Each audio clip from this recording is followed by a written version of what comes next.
Hi, I'm Wendy from Shiny Happy World, and this is the Camel Applique pattern. Here's how to make it. Okay, this is the video showing how to assemble the camel pattern if you are not using a light box. And so I've got all of my pieces prepared, and I'll show you on this face piece what that means. So I've got my block quilted just to the batting, ready to go. And then I've got all of the pieces are fused to paper-backed fusible adhesive. I use Heat and Bond Light for all of my quilts. So you roughly cut out each shape, and then you fuse it to the back side of your fabric, and then you do a nice clean cut on all of the solid lines around each shape. All of the lines inside have different meanings. So the solid lines are stitching guides. So these are lines that you're going to want to stitch over after you fuse everything down. And you want to transfer those from this paper, which is going to be peeled off, to the fabric side of things. And so to do that, I just use a fine tip Sharpie. Nothing fancy. It's okay that it is a permanent marker because we're going to stitch over that with black thread. So the other things, these dotted lines, are all placement guides. They show you where other applique pieces are going to sit on top of this piece. So for the eyes and the nostril, which are solid black fabric, I'd go ahead and do those in the same black Sharpie. But for other pieces, like the eyelid here, or here you can see where the head is going to overlap, I've just used a piece of chalk. If the fabric that you're using is too light for white chalk to show up, then I will use a pencil. So I just use the lightest thing I can that will still show up on my fabric. So once you've got all of those pieces cut out, prepared, the markings transferred, you're ready to put it together. So all of my patterns come with a placement guide. This just shows you which piece is what and what goes where.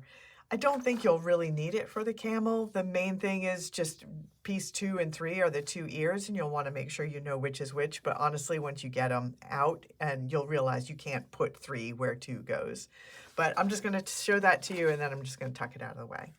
All right, we're going to start with piece number 1. So most of my patterns, I design what I call snapshot style. So that means I want to make it look like I took a photo of this camel and I zoomed in on his face because I want to focus on that cute camel face. And to get that look, I want it to look like the photo is cropped. So I don't want this neck piece to float up in the middle of the block where we see that crop line. To give it that illusion of looking like a photo, we want to take that straight line and line it up with the edge of the block. And in this case, my batting doesn't go quite to the edge, and I know I'm going to trim this out later.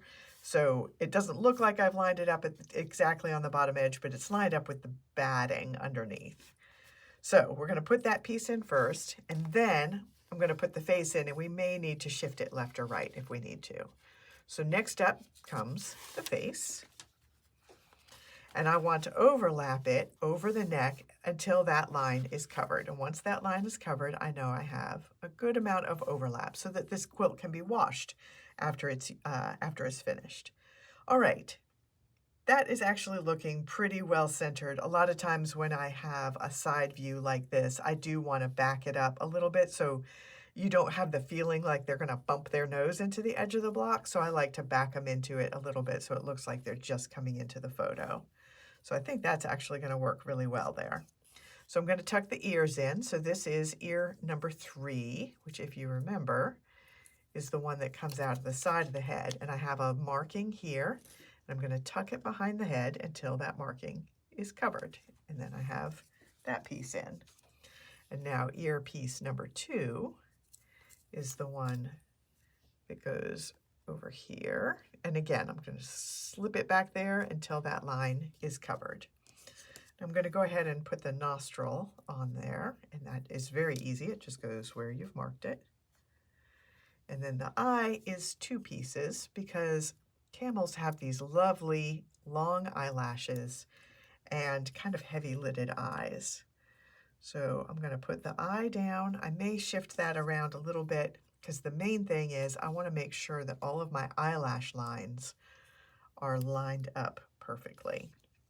So this is going to cover that, But you can see I've got it shifted a little bit, so I'm gonna pull this down until those eyelashes become continuous lines, so that when I stitch over them, it's going to be one line of stitching. And that works really well. Okay, now I'm going to fuse all of this down, and then we'll take it over to my sewing machine and I'll do all of the outline stitching, and then I'll bring it back and show you the finished block and also two other versions that I made in different colors. Okay, here is one finished camel. This one is in a color palette that I'm using for a Desert Animals bundle. So all of the background blocks are from the Sea Breeze color collection in the lightest shades. And all of the animals are going to be from the Animal Kingdom collection. So this is in particular is Lion Blenders. So you can see that they're all the same hue. They're just different patterns and different tints and shades, so they all go together really well. But that's just one color that I made. Here are a couple more. So this is a version for a safari animals quilt. I've already got one collection of African animals, so this is for a second collection of African animals. All of the background blocks are on Grizzly Blenders, and the animals are all use Animal Kingdom blenders as well. In this case, these are much, much lighter shades of the Grizzly Blenders. But I've got one more version.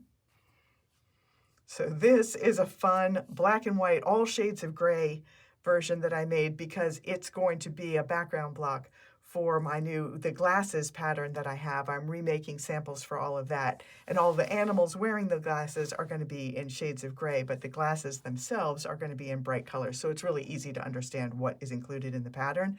And he's going to have a big gold monocle, so I can't wait to do that. So you'll see this guy pop up again. Anyway, that is the new Camel Applique pattern. You can get it at Shiny Happy World. I'm Wendy, and I will see you next time.